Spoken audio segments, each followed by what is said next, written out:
Hola, bienvenidos. ¿Cómo están? ¿Cómo estás, Moni? Hola a todos, hola Cris, bienvenidos. Gracias por acompañarnos en esta nueva transmisión del podcast de Veritas Fidei. Y vamos a ver un tema muy interesante que vamos a ver hoy, Moni. Pues Cris, ya sabes que estamos muy contentos en el podcast pasado, bueno, en los 4 pasados, de haber hablado de la resurrección de Jesús, del caso, muy sólido, estamos muy contentos de haber hecho eso. Y como mencionamos en el primer podcast, queremos ayudarles a prepararlos a todos los que somos cristianos, pero no estamos preparados a la hora de las preguntas difíciles. Como no sé si les ha tocado toparse con alguna persona que les diga cuáles son las evidencias de que Jesús fue Dios. Y no sé si han sabido contestar o si contestan porque no, así me enseñaron o porque tengo fe o simplemente los humillan o no saben qué contestar. ¿Qué te parece si pues ligamos todo lo que venimos viendo del caso de la resurrección de Jesús ahora con la deidad de Cristo? Exacto, porque uno podría decir, bueno, pues Jesús resucitó y luego, ¿qué? ¿Qué implica eso, no? Sí. Hay gente que podemos decir, hubo algún milagro y resucitó a alguien de entre los muertos. ¿Qué significado tiene eso? Bueno, si Jesús no fue una figura de autoridad divina, es decir, si Jesús no vino con la autoridad de Dios y Jesús mismo no fue divino, no tiene sentido que haya resucitado. Entonces la resurrección viene ligada siempre con las afirmaciones de Jesús, y esas afirmaciones, no solo de él, sino de sus discípulos y de sus enemigos, indican que Jesús fue una persona divina. Entonces vamos a empezar hoy, Moni, con un argumento relativamente sencillo. Supongamos que estamos conversando con una persona y esta persona te describe, estás hablando de su ocupación y te describe que estudió ingeniería espacial. Te comparte que ha sido piloto de la NASA en varios viajes en el transbordador espacial, que fue capitán del transbordador en 2 misiones, que estuvo trabajando también en la estación espacial, etcétera, etcétera. Cuando atamos todos estos cabos, ¿qué podríamos concluir acerca de la profesión de esta persona? Pues que es un astronauta. Que es un astronauta. ¿Tuvo la persona que decirnos, soy astronauta? No. No necesariamente. Por las cosas que nos dijo en contexto de su vida laboral, podemos concluir cuál es su profesión. Y lo vamos a hacer algo de manera similar con Jesús. Porque el reto de muchos escépticos es decirnos que Jesús nunca dijo soy Dios. Nunca dijo claramente, hey, aquí estoy, soy Dios. Y dicen entonces, por ende, Jesús no es Dios. Y lo que vamos a argumentar en estos próximos 2 o 3 podcasts, Moni, es que Jesús hizo afirmaciones él mismo que lo hicieron igual a Dios. Y vamos también a argumentar que precisamente lo que lo llevó a la crucifixión, a la cruz, fue una afirmación de divinidad que lo puso a la par con Dios, y sus opositores vieron eso como una blasfemia, y eso fue lo que le ganó la crucifixión. Entonces eso es lo que vamos a argumentar. Jesús no murió por haber sido un buen maestro o un buen hombre, como dicen muchos. Bueno, sí, Jesús existió. Es chistoso, ¿no? Que a veces cuando hablo con escépticos y me dicen, no, Jesús ni existió. Cuando les presentas la evidencia, al menos los que son honestos te dicen, bueno, sí existió, pero no fue divino. ¿Sí? Entonces ya van subiéndole, tienen que aceptar porque la evidencia es abrumadora de que Jesús existió, pero cuando los confrontas dicen, bueno, sí, pero no fue Dios. Un maestro sabio. Sí, fue un buen maestro, sabio, etcétera, ¿no? Y los judíos no habrían matado a un buen hombre sabio. Mataron a alguien que en su cosmovisión era un blasfemo que se hizo igual a Dios. Entonces el argumento que vamos a usar, Moni, es muy sencillo, ¿sí? vamos a hacer un argumento similar al del astronauta, en el que Jesús, y esto es vamos a ver un poco las fuentes ahora, pero Jesús recibe honores que solamente a Dios le corresponden. Recibe atributos que solamente son de Dios. Usa nombres exclusivos de Dios. Hace actos que le corresponden a Dios. Y se sienta en el trono de Dios. Por ende, Jesús es Dios. Ese es el argumento que vamos a hacer. Entonces, la conclusión es igual de simple que el astronauta, ¿no? Diríamos, por ejemplo, si un animal bala como cordero, camina como cordero, huele a cordero, se ve como cordero y come como cordero, no necesitamos ser genios para concluir que estamos tratando con un cordero. Y sabe a barbacoa, ¿no? Y sabe a barbacoa, ¿sí? Los que somos de México. Si no, si son vegetarianos, disculpen el comentario. Pero ese es el punto que vamos a hacer hoy, Moni. Ok, Cris. ¿Qué te parece antes de... Esto lo he escuchado y lo hemos escuchado tantas veces que es cansado y es vergonzoso tener que aclarar, pero déjame leerte esto. De escépticos, obviamente no mío. En la publicación del libro o la película del Código Da Vinci, ¿cuántas veces hemos escuchado eso? Y que, por cierto, hasta la fecha, los que vieron la película saben que no está basada en hechos históricos y aún así la creen. Ahí te va la pregunta. En la película, que no dice que está abordando hechos históricos. Sí, es una novela. Sí. O sea, el mismo autor, Dan Brown, dice, esto es una novela. Sí, pero, estoy escribiendo una novela. Pero a nosotros nos llegan creyendo realmente esto. Sí. En el 2003 y 2006, respectivamente, desencadenó en la cultura una latente época de escepticismo en el mundo. En el film popularizó ideas como Jesús no era considerado Dios, sino hasta el año 325 en el Concilio de Nicea. Aunque esta idea es fácil de desmentir y no se la crean ni siquiera los eruditos escépticos o historiadores serios, la idea de que Jesús, el hombre, fue en algún momento deificado, hecho Dios, aún prevalece en los círculos académicos de cierta influencia. Es impresionante y vergonzoso tener que aclarar esto. Por favor, sí. Dejen de mencionar esa película si van a hablar de historiadores serios y de la vida de Jesús en serio. Vamos a hablar de historiadores serios y mucha de la información que estamos sacando aquí no la sacamos de la manga. Viene de historiadores serios. Este pequeño librito, este es un pequeño librito de unas 700 páginas, Moni, y es un libro de un especialista en el cristianismo primitivo, Larry Hurtado. Desafortunadamente, el doctor Hurtado, yo lo conocí, tuve el gusto de conocerlo. El doctor Hurtado es especialista en el cristianismo primitivo y la conclusión de este libro sería la siguiente. Los escritos más antiguos del cristianismo son los que afirman con más vehemencia que Jesús es Dios.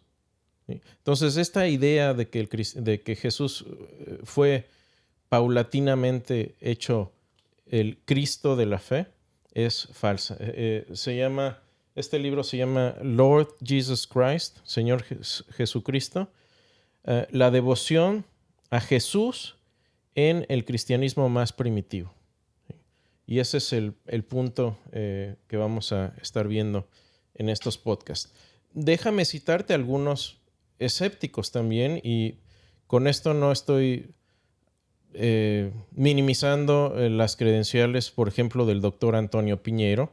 Es un erudito muy respetable de la Universidad Complutense de Madrid, pero con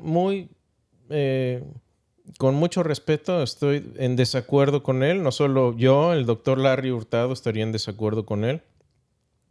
Él es especialista, el doctor Piñeiro es especialista en cristianismo primitivo y filología griega de la Universidad Complutense de Madrid. Y esto es lo que él dice, lo estoy citando. Jesús fue un hombre normal. un judío piadoso, un rabino carismático, profeta, heraldo o anunciador del inminente reino de Dios, etc., cuya figura fue reinterpretada tras su muerte hasta llegar a su divinización. Entonces, según el doctor Piñeiro, en los escritos más antiguos, Jesús era un hombre normal, y en los más recientes, Jesús ya se muestra como una figura totalmente divina. ¿Sí? Bueno, en los siguientes podcasts vamos a responder a esto, pero lo vamos a hacer de manera histórica y vamos a usar fuentes que prácticamente ningún historiador, incluso el doctor Piñeiro, diría: voy a aceptar estas fuentes porque son fuentes que podemos tomar como históricas.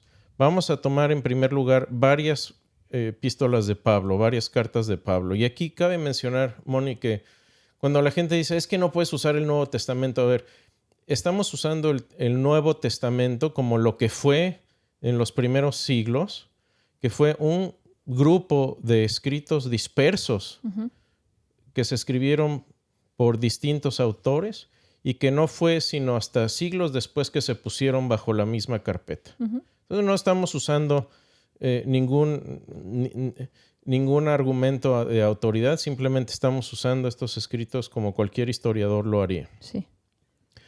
Y estos escritos de Pablo que vamos a utilizar incluyen 1 de Tesalonicenses, Gálatas, Filemón, 1 y 2 de Corintios y libro de Romanos. Son cartas que Pablo escribió.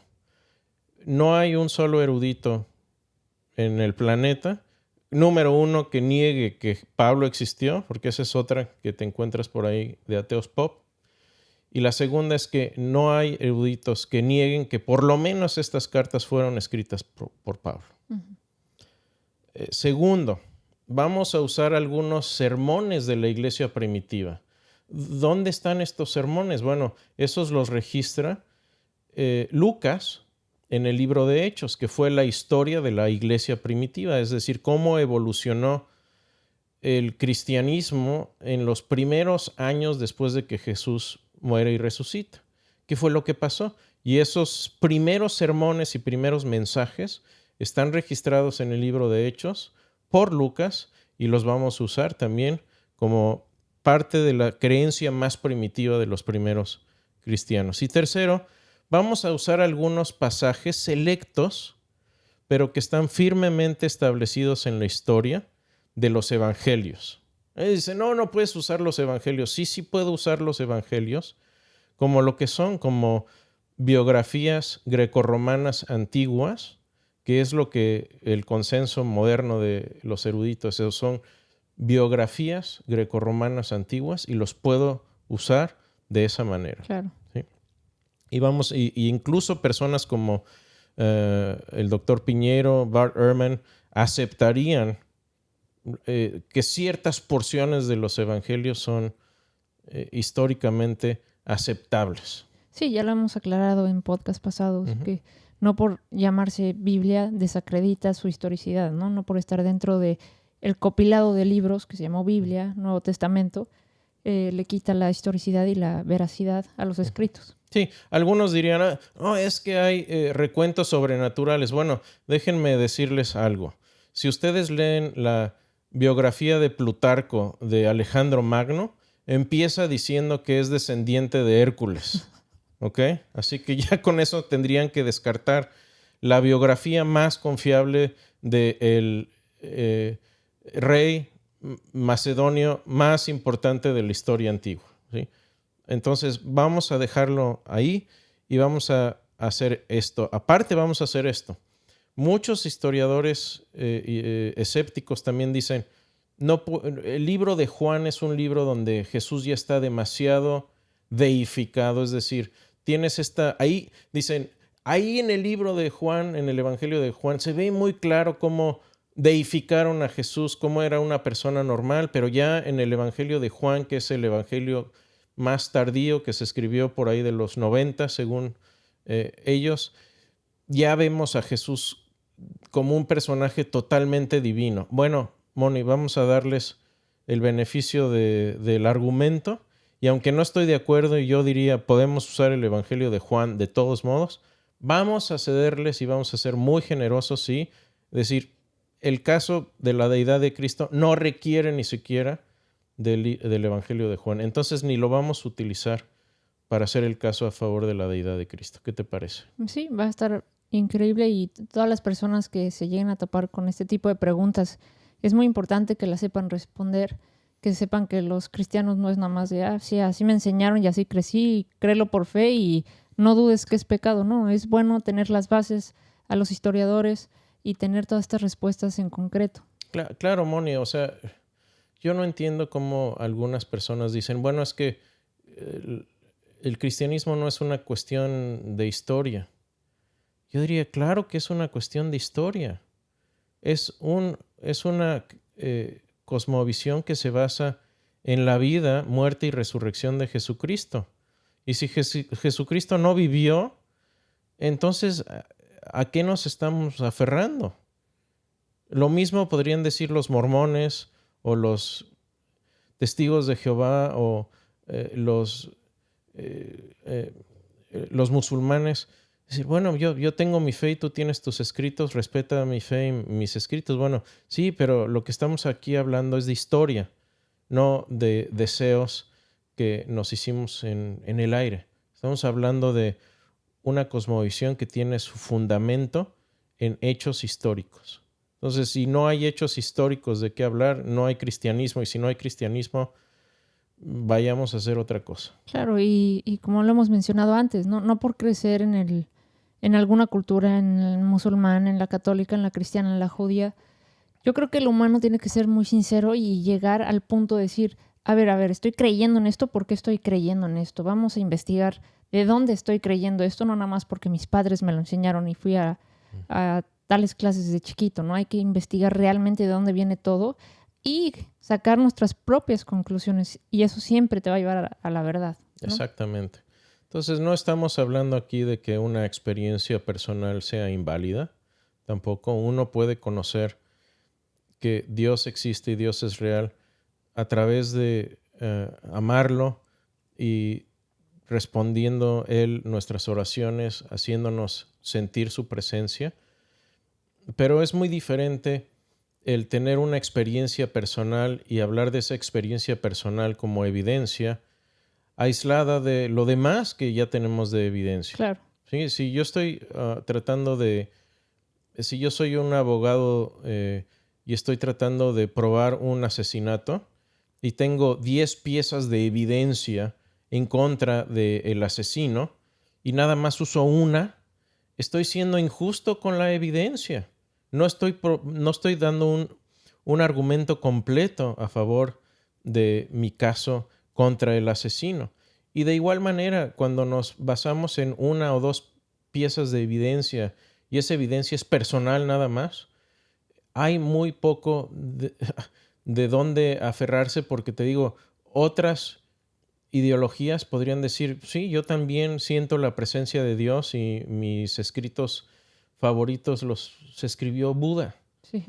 Entonces tenemos que salir de ese ramo subjetivo y hablar de historia, y es lo que vamos a hacer en estos podcasts. Sí, y hay personas que tienen la mente más científica, otros más emocionales, y a los que tienen mente más científica no los vas a convencer con, pues me va muy bien por amar a Dios, ¿no? Tienes que aprender y saber contestar las dudas difíciles y por qué el cristianismo es verdadero.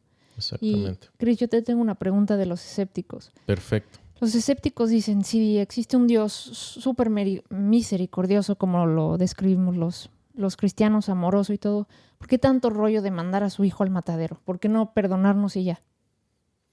Buena pregunta. Y esto tiene que ver mucho con el carácter de Dios y ese sentido de justicia. Déjame hacerte esta analogía. Supón que estás como testigo en un juicio. Y como pasó aquí, de hecho en nuestro vecindario hace varios años, un hombre entró a la casa de sus sobrinos. Eran 4 o 5 ellos, me parece, sobrinos de menores de 14, 15 años, hasta 2 o 3 años de edad. Y los amarró y a quemarropa les fue disparando un balazo en la cabeza a cada uno de ellos. Fue algo horroroso y todavía se recuerda por acá. Imagínate tú, Moni, que estás como testigo en el juicio de este hombre que acribilló a niños. Ujú. ¿Okay? Y el juez dice, ¿saben qué? Yo no entiendo esta cuestión de justicia, así que simplemente soy un juez misericordioso y voy a dejar libre a este hombre porque soy muy, muy buen juez. Lo voy a dejar suelto. ¿Qué pensarías tú? ¿Y qué piensas que sentirían los familiares de los niños?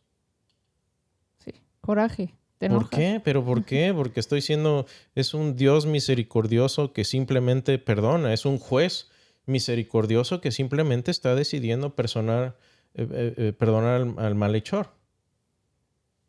¿Por qué no está bien eso? No, no ha habido justicia. Exactamente. Entonces Dios no es solamente amoroso y a veces nos gusta enfocarnos en un solo aspecto de la divinidad de Dios. Nos gustan los aspectos que nos favorecen, eso sí nos gustan, pero los que no nos favorecen no nos gustan y Dios es un Dios justo. Y aquí está la mala noticia y como ya lo hemos hablado anteriormente y lo hemos explicado y escrito, no somos buenas personas. No hay una sola persona que haya caminado en esta tierra que sea justa. Eso solamente pasó una sola vez y cuando estuvo aquí lo crucificamos. Entonces, el decir que somos justos es falso. Y por ende, la gente que es injusta necesita un castigo. Y eso es lo que la justicia de Dios amerita. Pero ¿qué es lo que sucede? Que hay también algo que se llama gracia. ¿Sí? Gracia es cuando no recibes lo que mereces. Entonces, la humanidad merece la separación eterna, la muerte por sus fechorías, pero Dios también es un Dios de gracia. Y lo que hace es algo impresionante, es satisfacer ese requisito de justicia y de amor en la cruz de Jesús. Porque en la cruz de Jesús es donde se puede ver la satisfacción de la justicia de Dios, donde en vez de nosotros recibir nuestro merecido, Jesús se ofrece en nuestro lugar para ofrecerse a sí mismo como el sacrificio y como el objeto de la justicia de Dios, pero también somos receptores de esa misericordia, de manera que podemos ser reconciliados con Dios. Entonces, muchas veces cuando el escéptico afirma esto de, bueno, ¿por qué simplemente no puede Dios perdonarnos y ya? ¿Por qué mandar a Jesús? ¿Por qué? Porque la perfección de Dios requiere de justicia y todos queremos justicia. No queremos un juez como el que acabamos de describir. Queremos un juez que haga lo correcto y que haga justicia. Entonces estás diciendo que la parte del perdón en el cristianismo es a través de creer en Jesús. Uh-huh. Jesús que fue crucificado sin pecado alguno, absorbió todos nuestros pecados en donde recibimos perdón. Exactamente. Y es impresionante eso porque Dios no tenía por qué habernos salvado. Su justicia se hubiera cumplido simplemente al darnos lo que merecíamos. Entonces uno no dice, uy, estos reos están en la cárcel injustamente. No, están en la cárcel justamente porque hicieron algo mal y están siendo castigados por esa maldad que han cometido. Claro, es lo mismo. Pero si por ejemplo hay un sentenciado a muerte, en muchos lugares la autoridad más alta de ese lugar puede otorgar un perdón Y eso es una misericordia, una gracia que se le otorga al condenado. Y uno podría decir injustamente. ¿Sí? Y simplemente es una misericordia que se le da a la persona al no darle lo que merece. Claro, pues así es, está muy claro el ejemplo. Lo que vivimos en la sociedad, todos quieren que castiguen al malo y los encierren y sabes perfecto qué no hacer y qué hacer dentro de la ley para que no te encierren, para poder llevarla bien y tener el respeto, ¿no? El límite de los respetos entre personas, entre todo. Eso sí lo quieren, pero a la hora que tu castigo es, o sea, tu condena es la muerte por tanto pecado que has llevado en tu vida, ahí ya no quieres, ahí ya no te conviene el castigo, ahí ya no quieres que te castiguen, ¿no? Es la balanza y Jesús, como dijiste ahorita, pues es lo más bello que tenemos para los cristianos que creemos en que Jesús vino a salvarnos del pecado. Uh-huh. Sí, nos vino a salvar precisamente de nuestra propia maldad. Exactamente. No hay una sola persona que no haya cometido maldad. Entonces es muy peligroso. Moni, una vez mi mentor, el Dr. Clay Jones, nos puso este ejemplo. Imagínate tú que Dios te da un botón rojo. Un botón así como de las caricaturas. Botón así grande rojo. Y te dice, este botón termina con el mal en el mundo. ¿Tú lo apretarías? Que aquí está el problema. Y esto fue lo que nos dijo el Dr. Jones. Piensa en esto. En el momento en que tú aprietes ese botón, al siguiente milisegundo, ¿estarías tú todavía en existencia o no? No habría nadie. No habría nadie. Y me parece muy, muy interesante que cuando los escépticos piden a gritos que Dios haga algo con la maldad del mundo, siempre se refieren a la maldad de los demás, claro, no a la propia maldad. Claro. Porque si Dios tuviera que lidiar con la maldad de todos, tendría que empezar con los escépticos y luego con nosotros y con toda persona. No habría nadie en este mundo. Claro. Pues muchas gracias, Chris. Vamos a estar viendo en el siguiente podcast con todo o sea, los historiadores y fuentes sólidas para armar el caso de Jesús como Dios, Jesús como, o sea, la deidad de Dios. Y por favor, de Jesús. Sí. Y por favor, en lo que les podamos responder las preguntas, ya saben cómo contactarnos. ¿Qué te parece si terminamos con una oración, Chris? Excelente, Moni. Señor, gracias porque mandaste a tu Hijo Jesús, porque no podríamos nosotros salvarnos con ninguna buena obra, Señor. No, simplemente no damos el ancho, no damos al estándar. Y tú en tu misericordia y perdón nos has dado esta gracia de poder hacernos llamar hijos tuyos. Gracias por esa bendición. Bendice a cada uno de los que escuchen este mensaje y sé tú con ellos y sus familias en nombre de Jesús. Amén. Amén. Gracias, Chris. A ti, Moni. Dios te bendiga. Hasta luego. Dios los bendiga. Hasta luego.